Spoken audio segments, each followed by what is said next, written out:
আমাদেরও খুব এক্সাইটেড লাগছে। তুমি জিজ্ঞাসা করো মুনমুনদিকে আমি এতক্ষণ কি পরিমাণে মুড অফ করে রেখেছে। মুনমুনদি কিন্তু কন্টিনিউয়াসলি চিয়ার আপ করার জন্য আমার সাথে বকবক করে চলেছে, এইটা এইটা ওইটা, আমি কিচ্ছু বলছি না, জাস্ট চুপ করে বসে রয়েছে আর ভাবছি। কিন্তু সত্যি সুন্দর লাগছে, আমার খুব ভালো লাগছে সত্যি। হাই, আমার নাম মধুরিমা সাহা। আমি ফার্স্ট দীপান্বিতার কাছ থেকে পার্টি মেকআপ করেছিলাম এবং তারপরেই আমি ভেবে রেখেছিলাম যে আমি ব্রাইডালও ওর কাছ থেকেই সাজবো।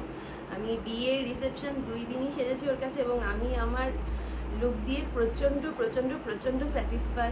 এত সুন্দর লাগছে, আমাকে কেউ চিনতে পারছে না এবং অনেস্টলি আমার নিজেরও এত ভালো লেগেছে। তোমরাও যদি তোমাদের নিজেদের স্পেশাল ডেতে বুকিং করতে চাও, দীপান্বিতার কাছে চোখ বন্ধ করে আসতে পারো। ও কিন্তু তোমাদেরকে তোমাদের বেস্ট লুকটাই দেবে। থ্যাংক ইউ সো মাচ আমাকে চুজ করার জন্য 2 দিন তোমার স্পেশাল ডেতে। সো আই হোপ তোমার আজকের দিনটা ভীষণ ভালো যাবে।